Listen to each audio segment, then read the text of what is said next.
Hello friends, and welcome back to my channel. This is Cedric the Boss Repairs. Today I'm gonna show you why I think the rice method doesn't work anymore when it comes to water damage. So what I have here is a A04E. It looks like this on the back. I already take it out just for explanatory purposes, so just watch this video till the end for you to learn what is going on when your phone falls in the water and wouldn't switch on. So before the coming of smartphones, we used to use just a mobile phone which you can call, and no extra processes is being done in the phone. So if that phone of yours perhaps fell in the water and you put in the rice, it would work, but not for the smartphones.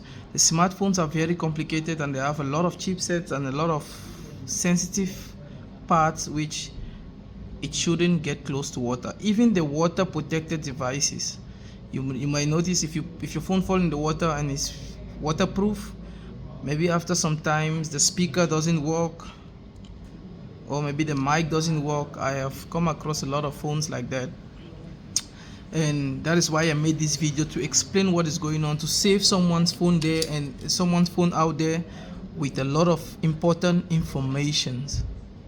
So when you can understand what is going on, then I think it will help you not to rush to switch the phone or to plug the phone in charge or try to switch the phone on, but rather do the steps that I will show you.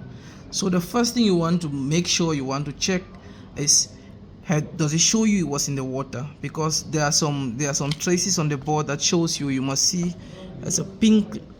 If you can see anything pink or red, or the board reddish or pinkish, just anything on the board, it shows you it's been exposed to water. So that is for technicians to know. But if you never opened the phone before, if you were not inside the phone and the phone just fell in the water, the first thing, you don't want to put it on charge. If you put a phone on charge, that is the first point I'm going to talk about. So here is the charging port of the phone.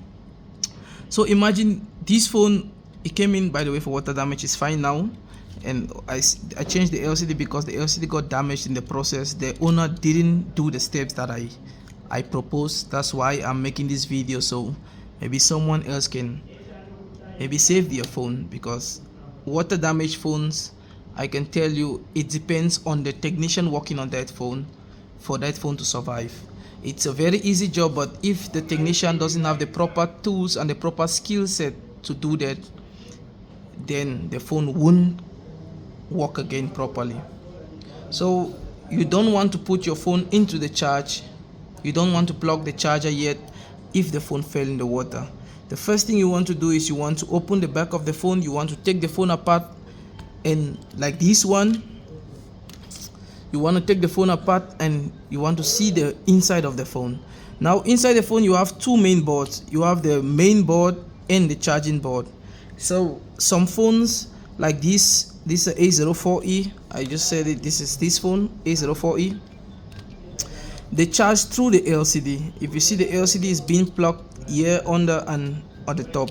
So this phone charges through the LCD, and most of the times after water damage you will have to change the LCD because it won't charge. Maybe it's working just fine, but it won't charge because the LCD got affected by the water damage, the water that got into the phone. So you don't want to put it on charge. I emphasize on that point because it's gonna make the problem worse than it was. So you don't want to plug in the charger just yet. What you want to do is you want to take it to a nearby technician, or if you have mastery of cell phones, or if you're someone who is curious, then you will need a Phillips screwdriver, a star point, to take out the screws. And I believe every phone there, you can just check how to disassembly. There's disassembly videos on YouTube where you can get every video how to disassembly step by step. But if you understand how phones are being assembled, then it will be easier for you to disassemble any phone out there. So the first thing is, you don't want to put it on charge. You don't even have to bother about putting in the rice. That is the second point. Don't bother putting in the rice, because if you follow these steps which I'm gonna give you, then you're gonna get it right every time. So after you locate the two boards, you want to take them out. You want to make them loose. You want to lose them. You disconnect the LCD and every other thing connected to the board. Now you got other boards that the switch on button is being connected, the camera is being connected, but this board everything is connected here fine. So I will just take out this board so you can see. Just gonna take it out. Okay. So you want to take out this main board. You don't even need to know what is this. You just need to take it out. The main board at the top, you have to take out all the screws to make it loose, and then you want to take out the charging block board. So you want to separate these boards from the phone. Here's the battery, and the other thing you want to do is you want to start checking the flexes, the connectors. Sometimes they do have that white stuff around that makes them not to get contacts, because these are pins that needs to be connected properly for you to get nice contact. So you must check for all the pins, and if you see the dark spots on the LCD pin or the charging block pin, you have to change the LCD, just like I did on this one. So you want to check everything. If there's some water left on the board, you can clean it nicely. And then you can proceed to cleaning the board. So cleaning the board is another interesting part, which you need a particular tool, a particular alcohol. I use isopropyl alcohol. So this one I ordered it online. Isopropyl alcohol, you can get it online. It's specially used to clean water damaged boards. So you don't need to. I will just show you how it looks like. It's a clean alcohol which is very, very good for cleaning water damaged board. And when you clean the board, the good thing about isopropyl is it evaporates by itself. I will just show you what I mean. If you clean the board, you want to make sure that there's enough of it on the board, because it will make sure it takes away the water. You see how the board is? It's pure wet with isopropyl alcohol, and that is how, when this board gets dried, then the phone is gonna work 100%. It is way better than putting your phone in the rice. If you can just open the phone, locate these two boards, clean them nicely, let them dry for like 30 to 40 minutes, or you can use a heat gun to dry it up and let it cool down before you assemble it back on the phone. And then, I don't care what phone you were using, if you follow these steps nicely, open the phone. The first step, don't plug the phone in the charger. That is always a reminder in every step.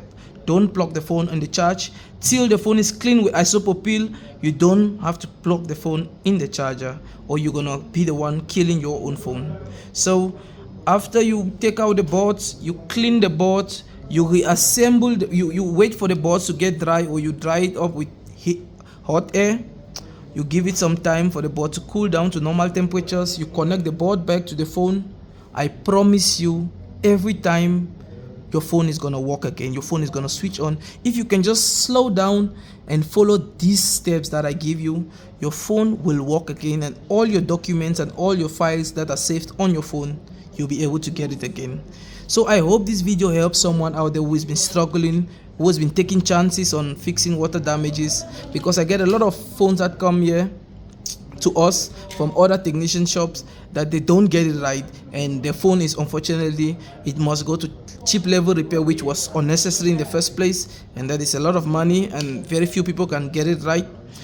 But it was a simple problem in the first place if the technician just knew the right method and the right things to use. So thank you so much for watching. Don't forget to subscribe. I know you watch my videos, but if you watch my video to the end, just subscribe. Leave the subscribe button, because I can see you are interested in learning electronics, and electronics is the new groundbreaking in technology, and everybody wants to know what's going. If you have a phone and it falls in the water and you can do nothing about it, you feel very, very helpless. So I hope this video helps you. I hope you get your phone working again. If you use this trick and your phone works again, you can always leave a comment. If there's something I said that you didn't understand, you can always leave a comment. I will be right here to explain and to get back to you. Thank you so much for watching. Have a nice day. Bye-bye.